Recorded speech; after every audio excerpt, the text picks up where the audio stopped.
Assalamualaikum warahmatullahi wabarakatuh. Kita lanjutkan lagi kajian kita yang berjudul Sejarah Cermin Kehidupan.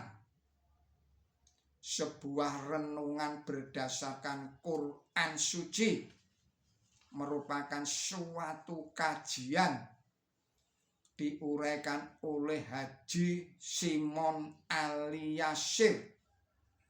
Saudara-saudara para pemirsa Kreweng Aji Channel yang berbahagia, Assalamualaikum warahmatullahi wabarakatuh. Bismillahirrahmanirrahim. Allah berfirman di dalam surat 16, surat An-Nahl ayatnya 128. Bismillahirrahmanirrahim. Sesungguhnya Allah itu mencertai orang yang bertakwa dan orang-orang yang berbuat baik kepada sesama makhluk. Surat 16 surat An-Nahl ayatnya 128.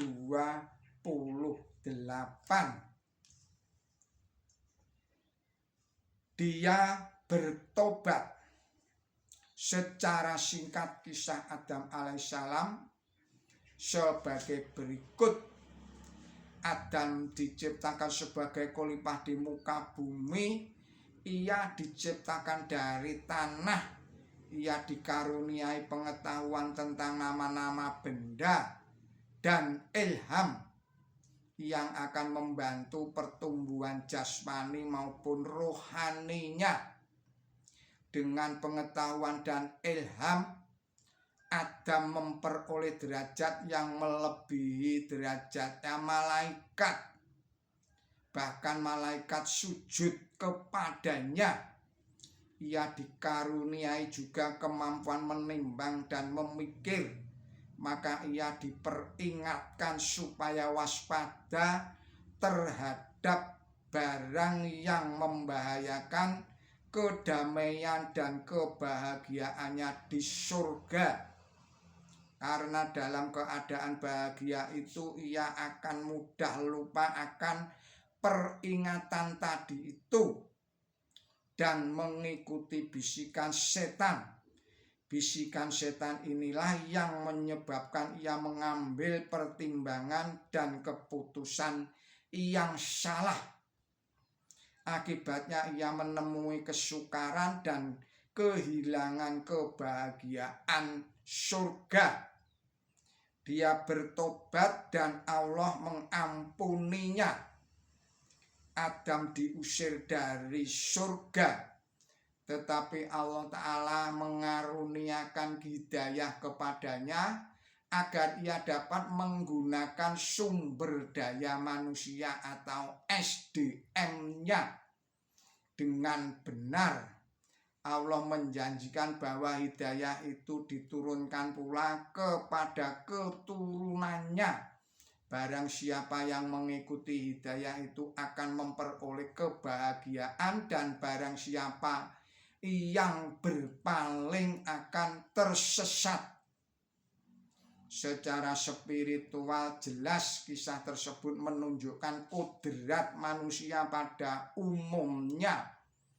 Adam dari bahasa Ibrani yang artinya manusia adalah setiap manusia, baik hakiki, baik laki-laki maupun perempuan. Jika demikian, mudahlah kita memahami ayat-ayat yang menerangkan bahwa Adam diciptakan dari tanah.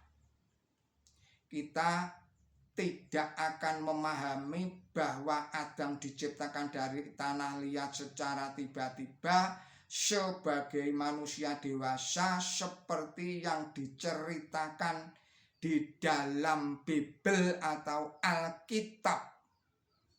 Karena seluruh manusia juga diciptakan dari tanah atau turab. Hal ini hanyalah berarti bahwa tanah adalah tahap pertama dalam proses penciptaan manusia. Dari tanah atau sari-sari tanah menjadi benih hidup. Proses atau kronologisnya diterangkan di dalam Quran suci ayat 12 dan ayat 14 surat 23 yaitu surat Al-Mu'minun, dan surat 32 ayat 7 sampai ayat 9 yaitu surat Asy-Sajdah. Demikian pula pengertian kita tentang Adam diciptakan sebagai khalifah. Malaikat sujud kepada Adam dan sebagainya tentu berubah.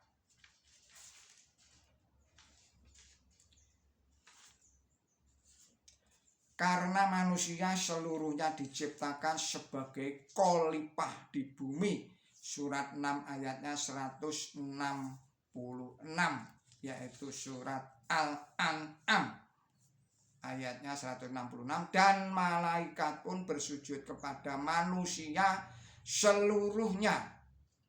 Surat 7 surat Al-A'raf ayat 11 dan surat 38 yaitu surat As-Sod ayatnya 71 sampai dengan 72. Ungkapan itu hanya berarti bahwa Adam dan sekalian manusia dikaruniai kekuasaan untuk memerintah atau mendayagunakan alam semesta ini. Surat 45 ayat 12 dan ayat 13 yaitu surat Al-Jatsiyah.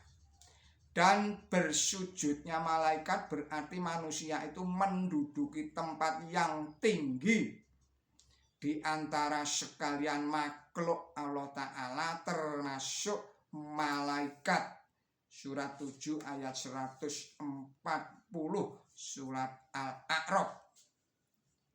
Saudara-saudara para pemirsa Kreweng Aji Channel yang berbahagia, di dunia ini pelaku sejarah secara garis besar dibedakan dalam 3 prototip yang dipersonifikasikan dalam 3 sosok wanita sebagaimana dalam firman Allah Subhanahu wa Ta'ala sebagai berikut. Terdapat di dalam surat 66 yaitu surat At-Tahrim ayat 10 berbunyi Bismillahirrahmanirrahim. Allah mengemukakan perumpamaan bagi orang-orang kafir, istri Nabi Nuh dan istri Nabi Lut. Mereka berdua di bawah 2 hamba di antara hamba kami yang soleh, tetapi mereka berdua berkhianat kepada mereka atau suaminya atau hamba Allah itu, maka mereka berdua tidak berguna sedikit pun di hadapan Allah. Dan dikatakan kepada mereka berdua, masuklah ke neraka bersama-sama orang yang masuk. Kemudian ayat 11 Bismillahirrahmanirrahim, dan Allah mengemukakan perumpamaan bagi orang-orang yang beriman, yaitu istri Fir'aun tatkala ia berkata, Tuhanku, bangunlah untukku sebuah rumah di sisi Engkau di surga, dan selamatkanlah aku dari kaum yang lalim. Kemudian ayat 12 Bismillahirrahmanirrahim, dan Allah mengemukakan perumpamaan Maryam anak perempuan Imron yang menjaga kesuciannya, maka kami tiupkan kepadanya ruh kami dan ia membenarkan sabda Tuhannya dan kitab-kitabnya, dan ia adalah golongan orang yang patuh. Demikianlah surat 66 surat At-Tahrim ayat 10 sampai dengan ayat 12 yang merupakan prototip pelaku sejarah. Ayat-ayat suci itu mengemukakan 3 prototip manusia yang menjadi peran utama di dalam sejarah, yaitu yang pertama prototip orang-orang durhaka atau kafir yang dipersonifikasikan sebagai istrinya Nabi Nuh dan istrinya Nabi Lut alaihissalam. Mereka meski istri seorang nabi Allah, tempatnya di neraka bersama orang-orang durhaka karena mereka ingkar dan durhaka terhadap kebenaran yang disampaikan oleh guru atau nabi mereka. Jadi persahabatan dengan orang soleh tidak ada gunanya bagi mereka yang durhaka kepada Allah Ta'ala. Ini adalah lukisan seseorang yang paling rendah derajatnya, yang di dalam Quran suci disebut sebagai nafsul amarah, yang kecenderungannya berbuat jahat dan menghalang-halangi manusia berbuat baik. Surat 12 ayat 53 yaitu surat Yusuf. Yang kedua, prototip orang-orang yang beriman tetapi belum bebas dari perbuatan dosa. Mereka dipersonifikasikan sebagai istrinya Fir'aun. Fir'aun sendiri sebagai perlambang duniawi.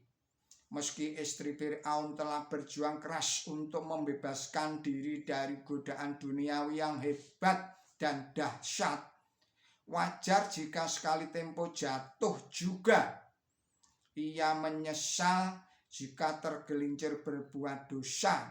Ruhaninya mulai hidup dan bertumbuh. Tandanya ia mampu menyesali dirinya sendiri. Derajat ini disebut sebagai nafsul lawamah. Surat 75 ayat 1 sampai dengan ayat 2 yaitu surat Al-Qiyamah. Kemudian prototip yang ketiga ialah orang-orang beriman dan tulus yang benar-benar teguh iman dan takwanya kepada Tuhan yang Maha Esa. Mereka dipersonifikasikan sebagai Maryam, ibundanya Isa al-Masih. Surat 66 surat At-Tahrim ayat 12. Karena telah mampu menjaga diri dari segala macam kejahatan dan senantiasa berhubungan dengan Allah Subhanahu wa Ta'ala, maka Allah berkenan melimpahkan ilham dan wahyu sehingga ada komunikasi dengan Allah Subhanahu wa Ta'ala. Surat Al-Fajr ayat 17 hingga ayat 30.